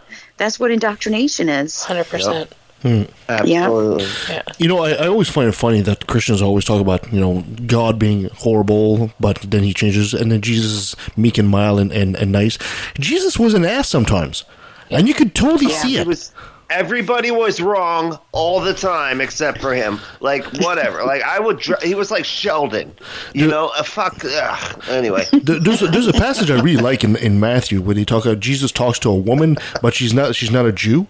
I get the passage here. It's Matthew 15. Oh, when he calls her a dog. Yes. Why should give the dog How was that good? Yeah, she's crying out loud. How's that good? She's crying out loud, I've preached on that. The mental gymnastics you got to go through to make some that of this okay. stuff palatable is crazy. Let me read the passage here. Yeah. Let me read the Yeah, passage. let's do it. Matthew 15 says that leaving that place, Jesus withdrew to the region of Tyre and Sidon. A Canaanite woman, because she wasn't a Jew, she was a Canaanite, right? From that vicinity came to him, crying out, Lord, Son of David, have mercy on me. My daughter is demon-possessed and suffering terribly. Jesus did not answer a word, so he's being an ass already. So his disciple came to him and basically urged him, just send her away. She keeps crying out loud after us. He answered, I was sent only to the lost sheep of Israel. You're an ass. You're not you supposedly save everybody. No, just a sheep of Israel, apparently. The woman sheep too, just saying. Just a sheep too. The woman came and knelt before him. Lord, help me, she said. He replied, it is not right to take the children's bread and toss it to the dogs.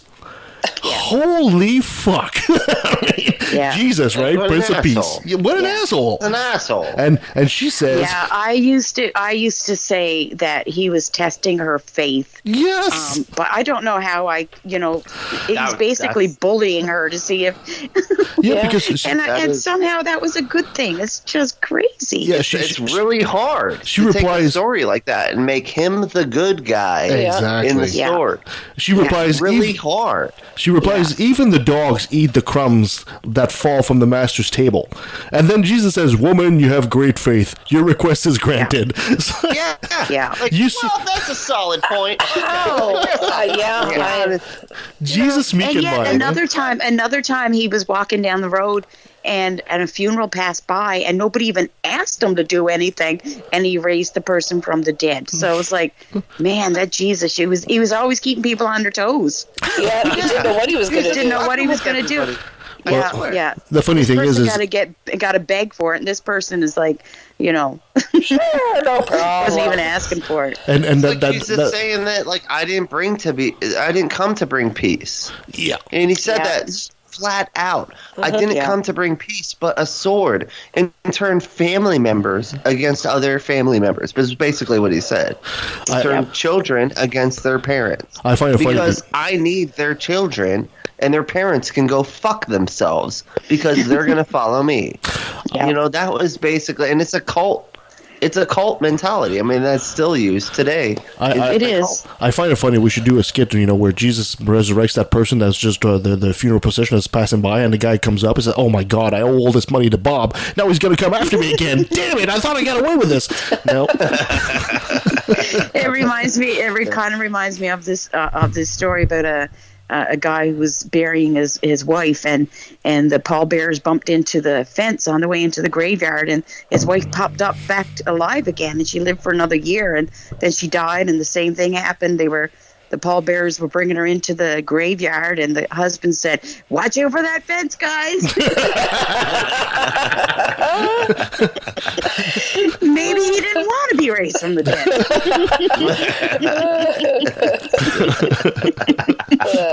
I love it. Tear down the fence just to make sure, make it a really wide berth, smooth out the passage. Keep her in the coffin this time, sir. Lock the coffin with a padlock and everything, chains. You're not coming back out. It's like that Monty Python thing. Bring us your dead. I'm not dead yet. Yeah, you are. Just toss him in the wagon. So Catherine, at some point, of course, in your preaching and all that, you I guess you had a moment of revelation, I guess, for lack of a better term. What was your apostasy like? Well, I tell you, I would say I was deconstructing from a lot of the my theology and stuff for a good couple of years. So I was kind of at the point where I was probably deistic, even though I didn't know what the word meant. I was at the place where the only thing I knew for sure was that God was real, because we existed, so therefore there had to be a God. And I was okay with that for a couple of years, and I wasn't going to church. I just, I still prayed, and I still believed in Jesus and whatever. And then I had a conversation about an alternate theory of the existence of man, and it was the first time that I had contemplated that the world could be here without a creator. And that's kind of when it really all fell for me.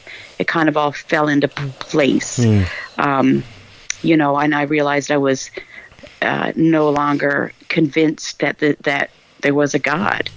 And then, it was very difficult because, like I said, it was everything it was my entire life. Like, if I could go into some of the things that we believed, I mean, I suffered from depression, for one thing, for all my life, and wouldn't go on antidepressants because it was sinful.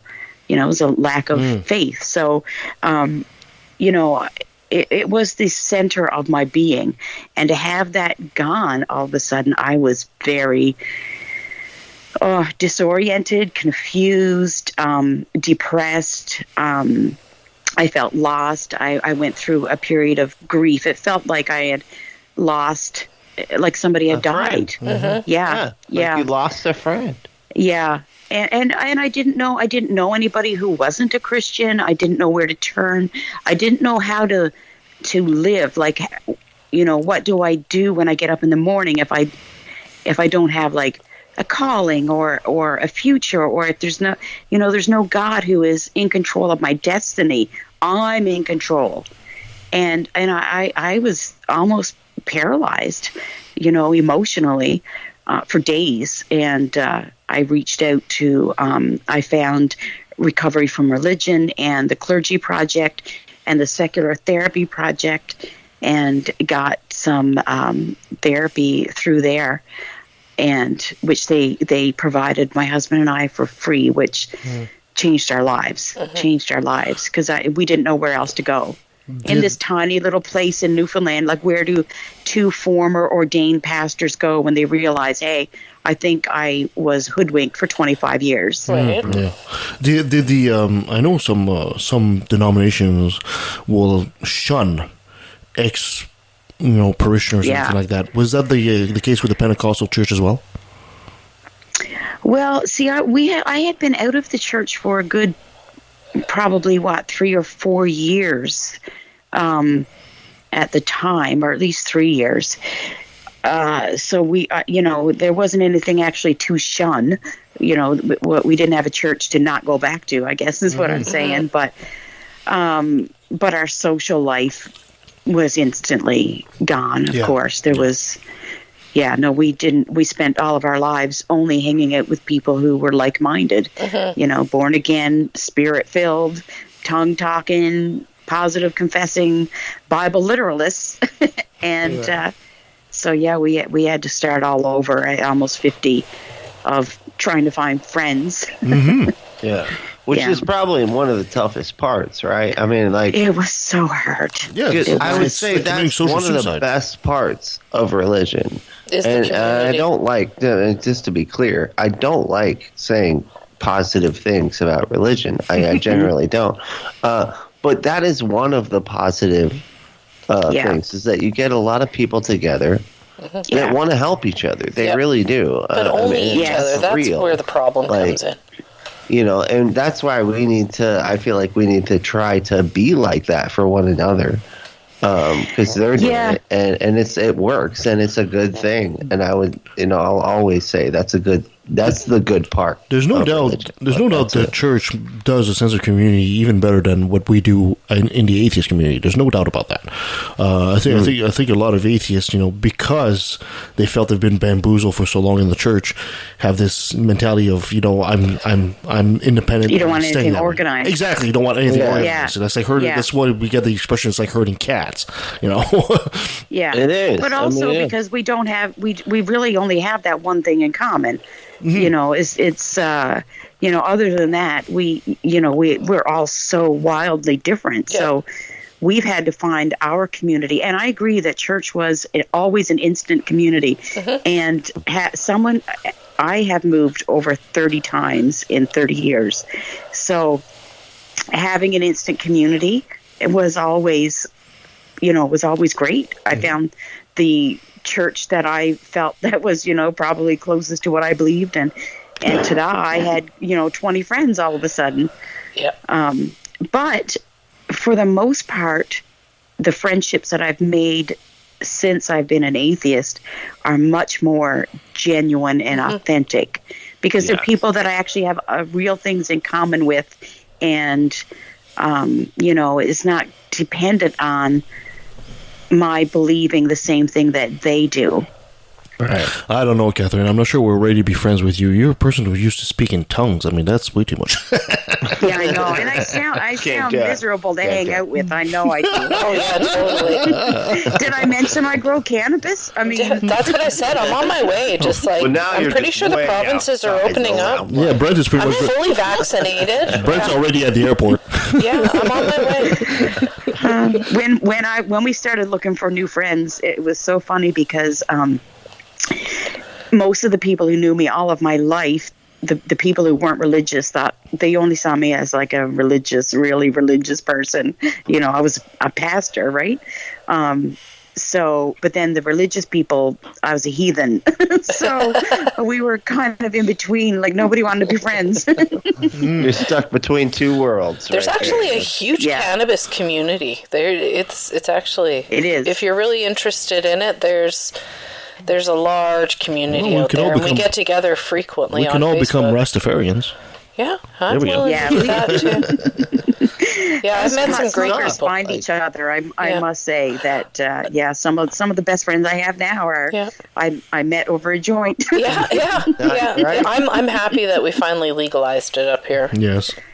Catherine, I gotta ask you, now that you're out of the faith and you were a pastor, do you feel, and you don't have to answer that question if you don't want to, but do you feel a sense of guilt? Do you feel that you need to correct some of the teachings that maybe you influenced others people with while you were a pastor in the past? Yeah, that's a great question, actually, and it is something that I struggled with a lot more maybe a couple of years ago. I have a lot of guilt, of course. I have 3 grown children, and for practically, I became a Christian when they were very little, and didn't become atheists until they were all grown and gone from the house. So they were raised in this really strict religious home. And so, I had a lot of guilt over that. And also the people that I ministered to, there's a few that really stand out, especially like a couple of gay guys that I had ministered to and prayed for them to be straight, because I believed in praying the gay away. And I don't know their names, so I can't go back and say, I'm sorry, and tell them how I feel. But whenever I do feel like the guilt, I remember, I just remind myself that I was genuine in my concern for people all of those years. Yes. As most, almost every person that I met, really believed this stuff. Nobody was faking it as far as I know. So my intentions were always good. And so, I can lean on that at least. We could say but that. I do still, I do gay weddings. I do gay weddings for free. Nice. I became a marriage commissioner, so I can perform weddings. So awesome. That's not, and it's not even a drop in the bucket to, giving back to that community, but I just really like doing it. Well, you know what? You're right. You didn't know. No, you didn't know. You don't know what you don't know. And most Christians are very genuine. The only ones I don't think are genuine are the pastors that profit from being a pastor. Yeah, the ones on TV. Like the ones on TV, the mega pastors. And I think these people know, and they know the racket. But of course, I think they have to. They certainly are in a lot deeper and. When you're getting millions of dollars from what you're doing, you're certainly not motivated to look at your beliefs, are you? No, exactly. Yeah. Exactly. No. You're motivated by your capital. Yeah. Even if you don't believe it, you're going to keep on preaching it because you're making millions. If I decided tomorrow to change my mind, I'd lose everything. Yeah. That's hard. That would be hard. So what's next for Catherine? Now that you're out and about and you're in Newfoundland and enjoying the whales, what's next for you? What's coming up? I am so excited. I have so many projects that I get overwhelmed. I'm glad that I'm retired because I don't have time to work. I started a blog called Unordained on Facebook. Right. I am working on my memoir. And my husband and I are going to start a podcast. Just talking about our lives, basically, because we've, we've had quite an adventurous life. Like, for example, we've been homeless. We've been homeless, and then 9 years later, we retired with 7 properties. So we got some fun stories to share. So we're thinking about doing that, and I'm going to be a guest on a couple of podcasts coming up. I'm going to be on one of the TART programs. And the one I'm most excited about is I'm going to be on Recovery from Religion. Oh, yes. And they were really great. It's so instrumental when I was, deconverting. So yes, I'm glad. Yeah. Dr. Del Rey is one of our favorite guests. Yes. He's a friend of the show, and he is such a pro of a man. Yeah. He's great. Hopefully, if he does his parties and his ranch in Kansas, hopefully you can join us and we can go down there, all 3 of us, and Brent can come up as well. And crazy Canadians crashing. He still hasn't given me my free therapy, but we're gonna, it's fine. That's why we go there, so that you can shake it out of That's them. right. That's right. So, Catherine, last little question I got to ask you. In this show, we've always, one of the big motto of the show is always, you're not alone. And I'm sure somewhere out there in the void, somebody might be listening to this and, he or she might be a budding atheist, not sure they're questioning their faith. What would you tell that person? What would your message be? That's great. I think I would tell if I could go back to to myself a few years ago, even I would say, take a deep breath. Everything's going to be okay. You aren't alone. Reach out. There are resources out there, and just take a deep breath, and you'll get through it. Because for some people, it is life-changing. It's devastating. It's a complete change of your your worldview. Your entire worldview is gone. So it can be very disorienting. But there are people out there. You don't have to. I'll always be there for somebody who's going through what I went through, because I know how hard it was. That's perfect. That's perfectly said. Catherine, thank you so much for being on the show today. Really appreciate that. If people want to follow you and want to find out more about your adventures, where can they find you? Yeah, you can look me up on Facebook, Katherine Roberts, and or my blog on Facebook, Unordained. Fantastic. Before I let you go, Catherine, I got to have you say, hi, this is Katherine Roberts, and I took a left at the valley. Say that again. It's all good. You say, hi, this is Katherine Roberts, and I took a left at the valley. Hi, this is Katherine Roberts, and I took a left at the valley. Fantastic. And that was Katherine Roberts. Great guest. Loved her. My God, she's fantastic. Yeah, absolutely. Yeah, she was fun. She was a lot of fun. And, I really like the fact that, she's got an interesting story. And an unusual story, because most people will get into Christianity or whichever religion At a very young age. From a very young age. Hers was the other way around. To be indoctrinated as an adult. But, I understand Pentecostal churches, when you first walk in, are a lot of fun. Oh, I'm sure they are. And, of course, at the same time, I feel bad that, they took advantage of when she was at a low point in her life. Well, and that's why the cheering and the love and the rah that happens during a sermon at a Pentecostal church, that would suck a person who's in depression. I can see how that's attractive. 100%. But that's literally the only time this type of shit happens. Yeah. Yes. Is when they are fucking at their lowest. Absolutely. And that's who they're marketing themselves to. All these fucking religions, like that is the goal, is to get somebody at their lowest. Absolutely. It is the goal, but I'm glad she finally, came back to in a way, her true self. Yep. And I'm glad that her life experience will go on to teach other people how to escape the clutches of religion. And that it's okay. And she will become, she already is, and she will become an even greater ally for the community and everything. So I'm just really, really glad we got to meet her.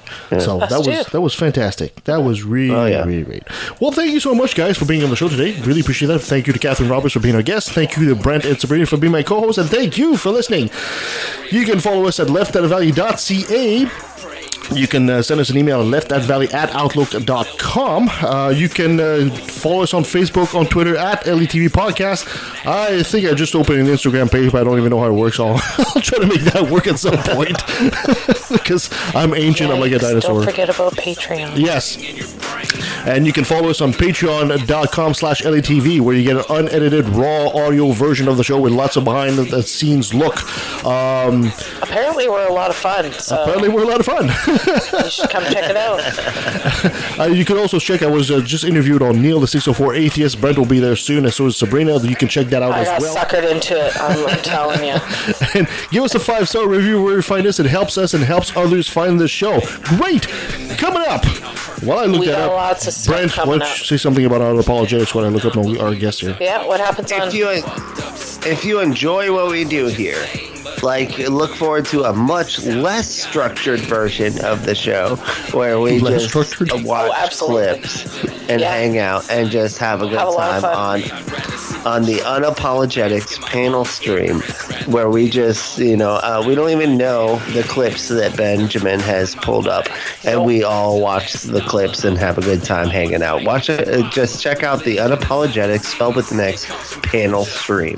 And when you go to YouTube and you're checking it, and when YouTube actually autocorrects you because it doesn't like the X on the end, you have to say no, search it with the X, or else you'll have a hard time finding it. Damn YouTube, they need to learn. It's spelled right, dang it. Coming up, we'll have the Godless Heathen next week. These guys are hilarious, they're funny. We'll also have Andrew Torres, our favorite lawyer. We'll be talking about abortion. We'll have an ex-Hindu. That'll be fun because, we never talk about Hinduism. With that, yep. We'll have Pastafarian Dread Pirate Higgs. Yar! It'll be funny. We'll have John Richards from the Atheism UK. We'll also have a Black Satanist coming on the show. And as well, Roy Dahl from the Native Press First Nations. I'll be coming on the show. We'll be talking more residential school. Yes, that's happening lots in Canada, so we're going to keep bringing a voice to that. We got lots of things coming down the pipe here. Full schedule. Thank you so much, guys. Enjoy your week. Yep. Until next time.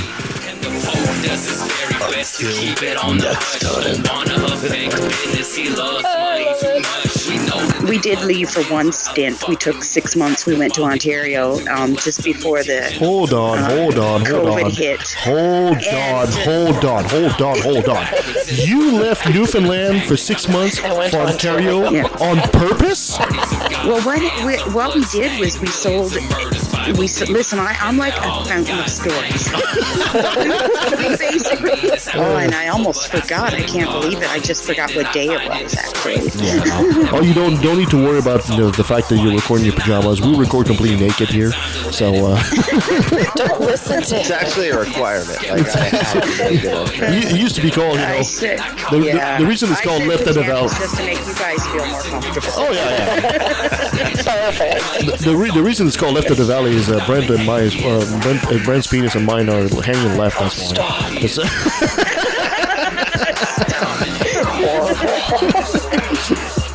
You don't know what's going to come out of his mouth. No, I really don't.